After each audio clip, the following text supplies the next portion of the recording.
Here goes. Hi, everybody. Welcome to the Killer Author Club. I'm going to play our new intro and we'll be right with you. Thought you really loved me. Guess I was wrong.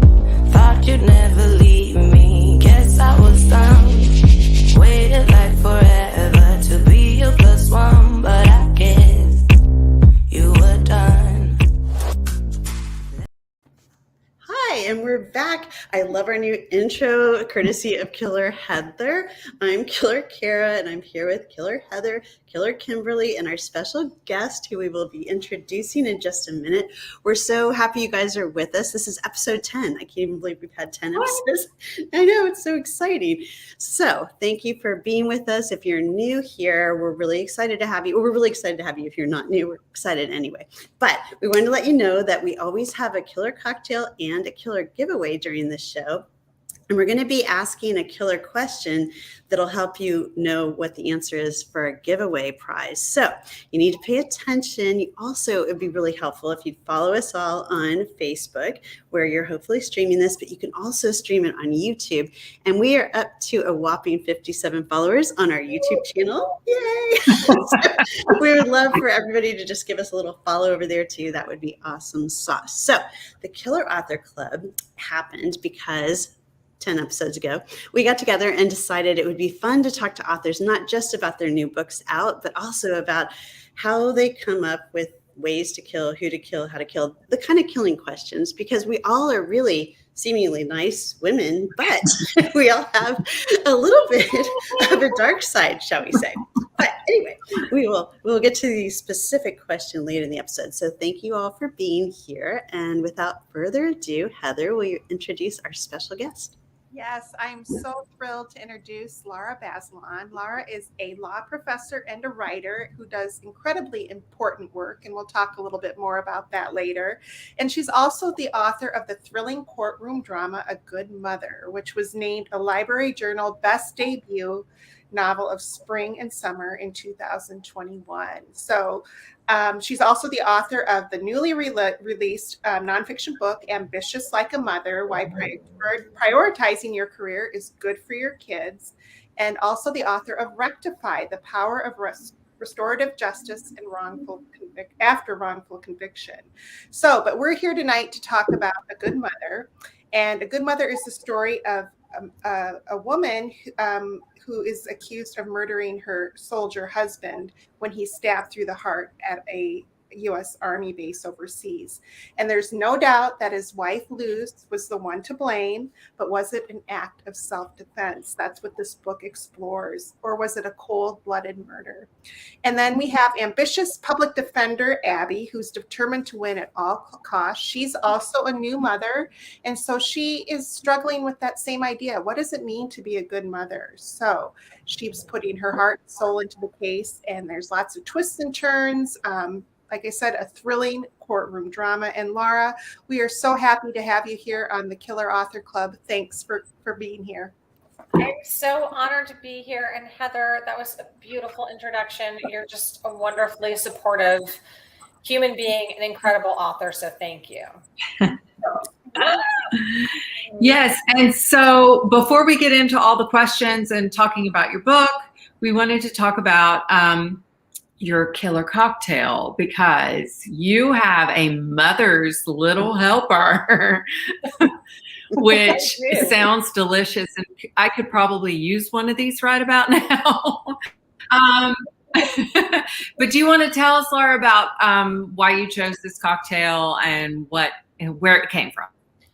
Yes, I will. So I'm a low maintenance kind of cocktail mom, meaning that when I have to do it myself, the martini shaker is kind of beyond my intellectual capacities. And when I come home from a long day, I just want the drink, but I also want it to taste delicious. So what I do is I buy some Kettle One vodka and put it in my freezer so it's nice and cold. I get my good old jam jar. I'm away right now, so I can't give you my Bon Maman jam jar, but it looks like this.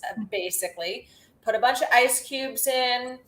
Put the vodka in about halfway up here, because I'm not a gin martini person. I'm a hardcore vodka martini person.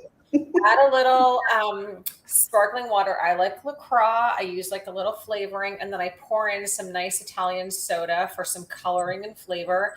Give it a vigorous stir, and it is cold, refreshing, delicious, and just takes the edge off your day, mad woman style instead of madman style. I love it. Perfect. So perfect. And it looks like we lost Kimberly for the moment here. So hopefully she'll return. I think she stepped away to make a cocktail right now herself. I think she is. And was like, later.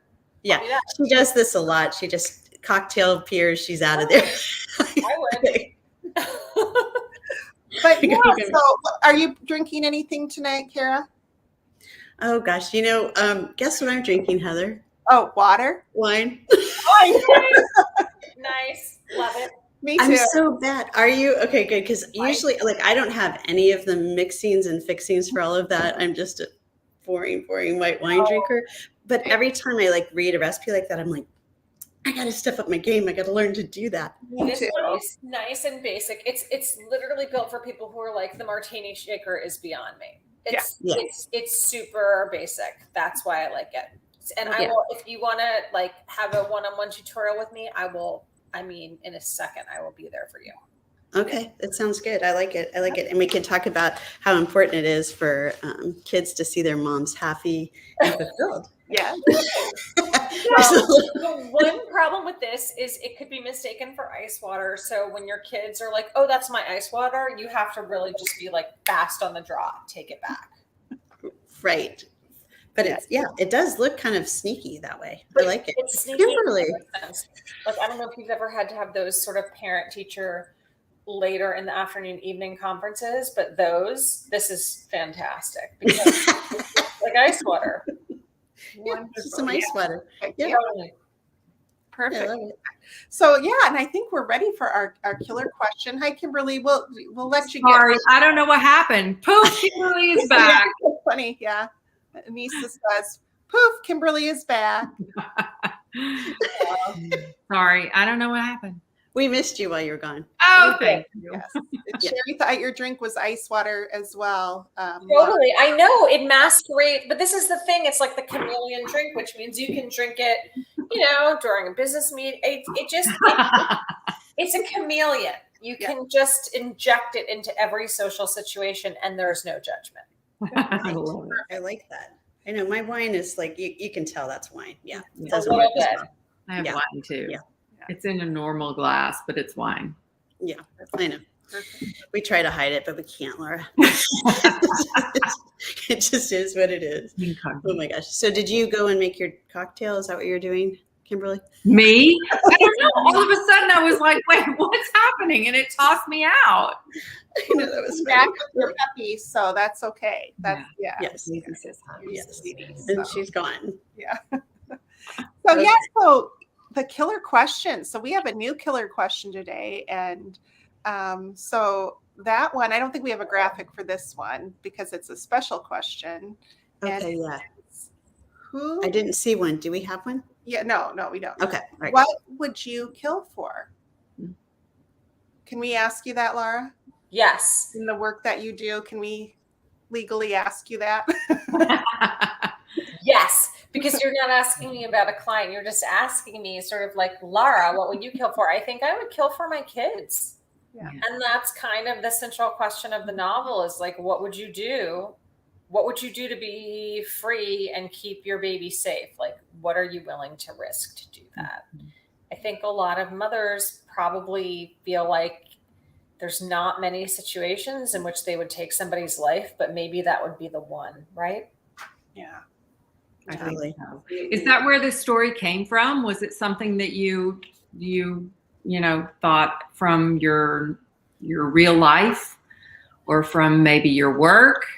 It was from my work in the sense that in my former incarnation, I was a federal public defender, and I had a colleague who tried a case in which a mom, a very young mother who was stationed overseas with her U.S. Army military police husband and their baby, there was a fatal stabbing. She stabbed him, and the question was like, You know, was she doing this in a premeditated way because she wanted to get out of the marriage and be free with her baby, or did she do it because he was threatening her life and she thought she was going to die? And it was a really intense, dramatic trial that really put not just her, but sort of like her motherhood on trial, this issue of domestic violence on trial, and was it real what she was telling them? Because you know, my office was telling one story about her, which is that this was someone who really had no choice and had no way out, and the U.S. attorney's position was like, you know, she planned this and she was a cold-blooded killer. And yeah, that was kind of the key question. It wasn't did she kill him because she did. It was like, was it justified because she had absolutely no way out of that situation. Yeah, so And bad. before the law changed with the domestic violence defense, I remember when I was back in Ohio and Governor Celeste had just freed all of, I think it was 20 women. It was the first clemency of all these women. And so I was a reporter and I had a chance to interview some of them. It was the first time I'd interviewed killers, but they literally, I mean, it was mostly all moms and they had to kill their husband, boyfriend. It was kill or be killed. And before that time, Ohio wasn't accepting that defense as viable. And were all acting to protect their kids. I know, it's really interesting how hostile the legal system is to those kinds of defenses. It's sort of like, well, why couldn't you have left at this time? And why didn't you do this? And why didn't you call this person? And why didn't you, all those questions came up at this trial. You know, why didn't you try to get help? There's not really a lot of compassion or empathy for these often very young mothers who, you know, they're isolated. They don't have anyone that they feel like they can turn to. They don't feel like they have any power in the situation. And then they get into this dire circumstance and they can't figure it out.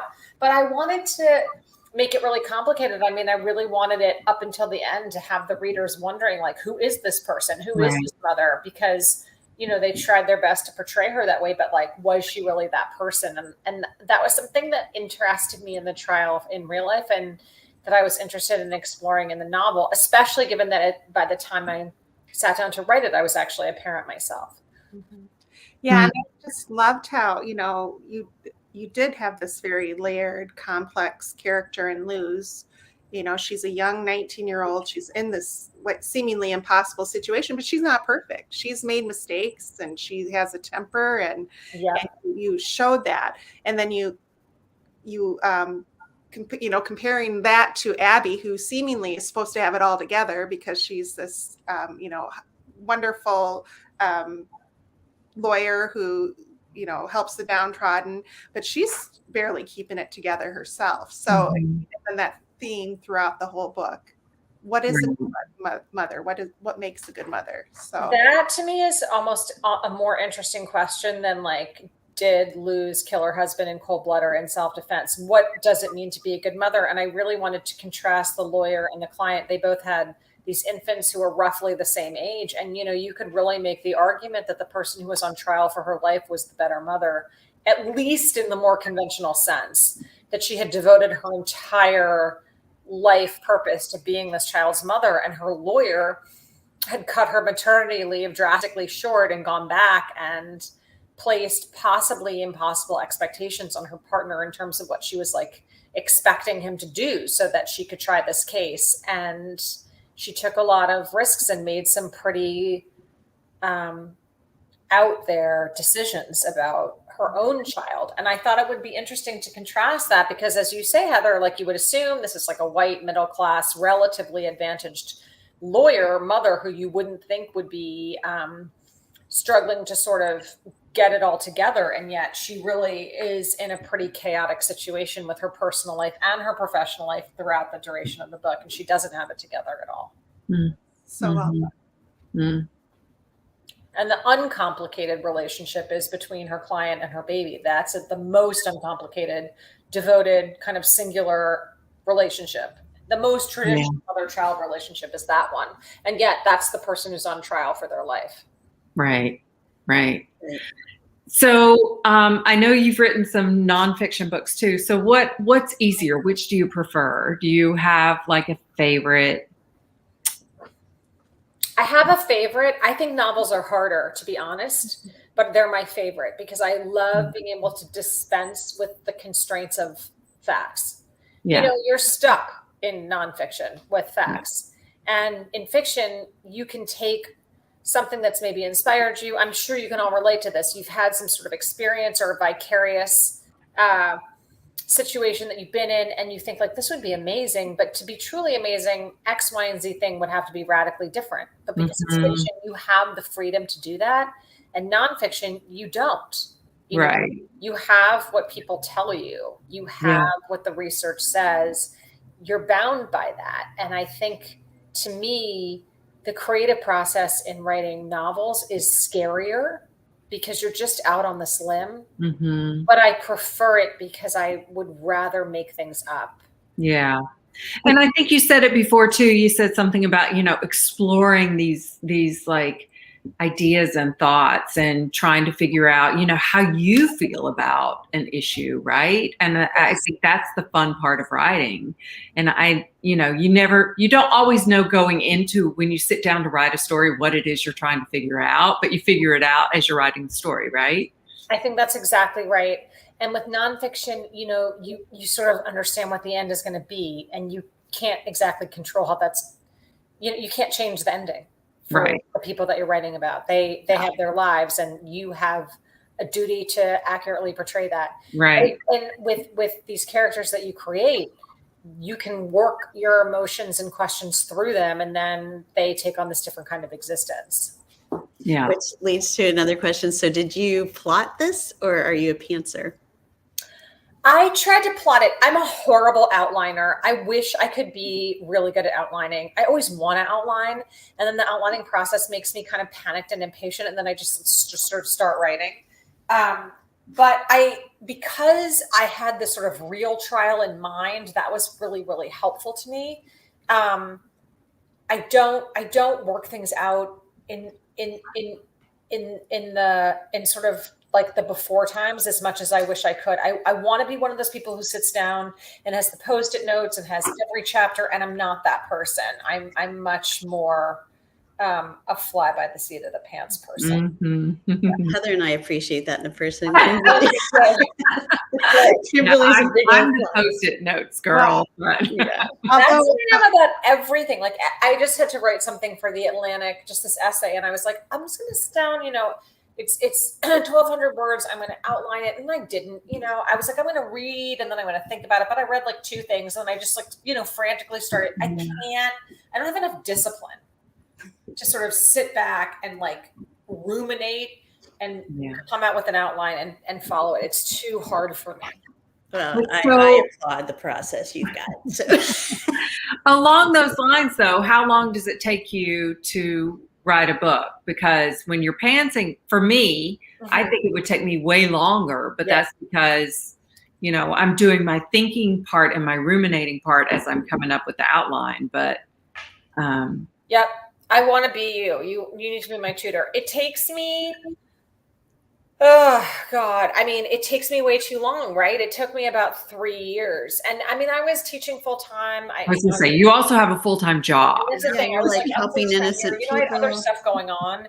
And so like, while I was teaching, I couldn't really like super focus on it. So if it was my full-time job and it was like, you know, I had to wake up and do it, and I had a self-imposed deadline, I want to believe I would be really disciplined, just because like lawyers tend to be disciplined. You know, if I don't file something on time, like someone's not getting out of prison, right? So I'm very, it always like thought it was important. The writing universe is hilarious. They'll be like, oh yeah, turn your manuscript by May 18th. But what I really mean is never. Like, no one actually expects you to meet your deadline. And I'm like, are you kidding? Like, of course I'm going to meet my deadline because I'm a lawyer.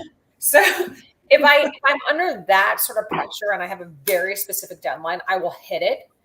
But in the absence of that, and with other things getting in the way, not getting in the way, but just sort of like, you know, my salaried job, grading papers, things like that, it's going to take me longer because I really, like, I imagine all of you, I need that time alone where I'm just thinking about it, right? Yeah.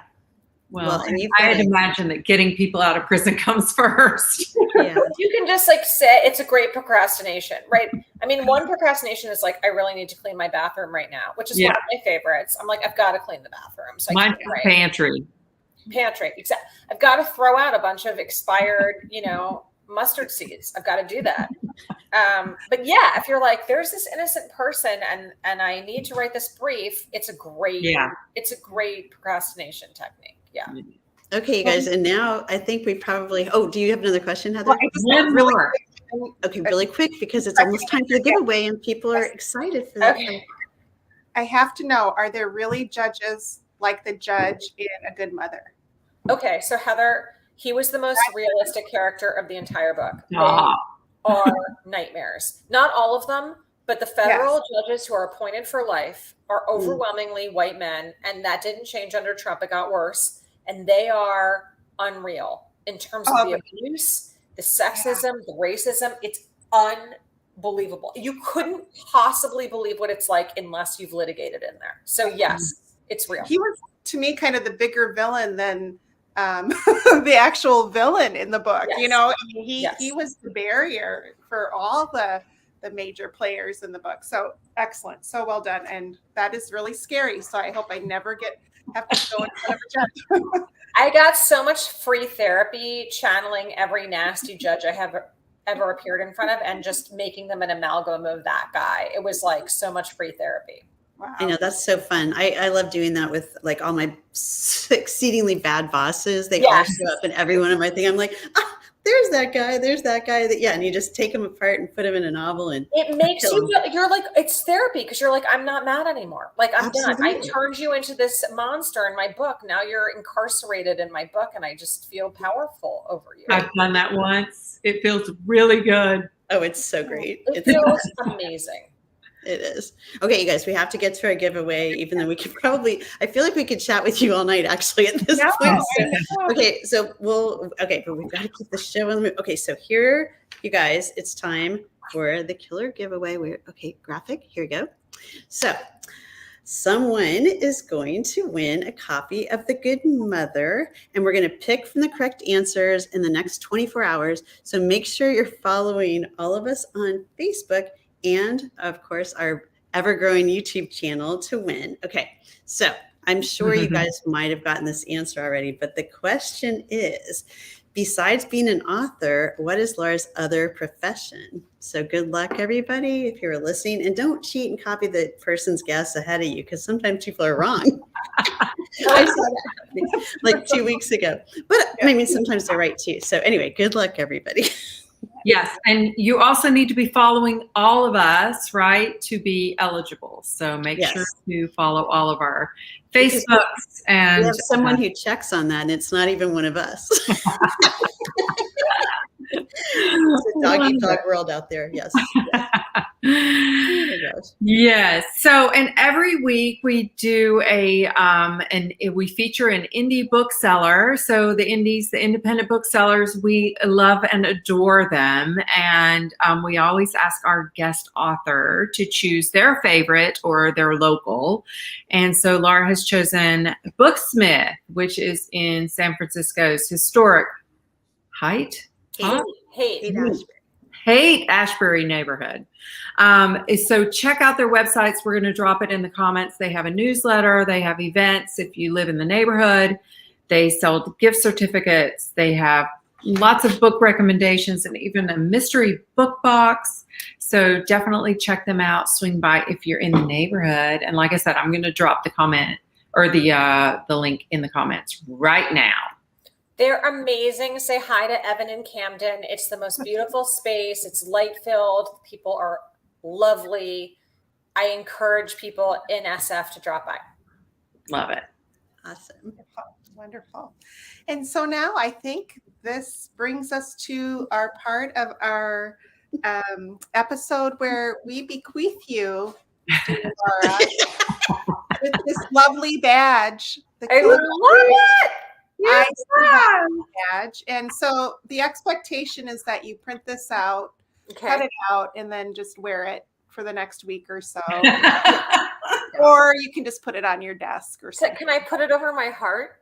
Oh, Yes, please. Yes, Of course. yes. That's where it's trying to go right now, but it's confused. It always is. Don't wear it to court. I don't think that would be good. I don't know. Okay. I'm just, I'll yeah. wear it. I'll wear it in a spot that the judge can't see. Yes, that's probably wise. But no, we are so grateful for you being here. I'm grateful to the three of you. You're amazing. I love that you're doing this. I'm super supportive. I'm your biggest fan. Thank you for having me. Thank you so much. Okay. Oops, gosh, it's the end of the show already? Can you How does believe that happen so fast? Seriously. I'm not even kidding. It's so weird. Okay. So, all right. So I'm going to read the teaser for the next episode really quickly. Okay. So our next guest is a Publishers Weekly starred review earning book. The novelist is a former clinical psychologist and leading researcher in childhood trauma, and she's at the top of her game, you guys. I got to read an advanced copy. We share an editor, and I said, so you should believe me, it's the best thriller yet, a dark, riveting read that will keep you up late, racing to the chilling end. So she will be here. And she also, in her spare time, runs marathons. You can tell we have very low performing people. Left me at the party out of the blue, saying that you're sorry. Okay, that was just our little teaser for the next Oh episode. my God, that was so fun. Yeah, Laura, I thank you loved it. so much for being here. We could talk to you all night. I mean, I about feel the same way. so many Much different love. things. We really, really appreciate it. And everybody go buy The Good Mother. Yeah. And also, I'm really excited. I told Laura earlier that I already bought Ambitious Like a Mother, and I'm waiting for it to come because I also wrote a nonfiction book many moons ago, kind of about the same subject. And What's it called? it's called Really You Incorporated for Women Entrepreneurs. And it was back when I was working in a big company. But one of the keys to it was like there was so much mom guilt for being a working mom, an entrepreneur mom. And I'm like, no, your kids just want to see you happy. Are you happy doing this? Is this your passion? Then do it. So so I was excited to see that your book's out in the world about that too, because I think it's such an important message. Moms carry around so much guilt for so many things. 100%, and we shouldn't. Right. Thank you so much. I have like all the love in my heart for you and everything you do. So thank you. Thank you. And Have a go back to wonderful night. go save the world. Okay. Yes, right. The world. That's I'll let you know how it goes. Okay. Bye, everybody. Left me at the party.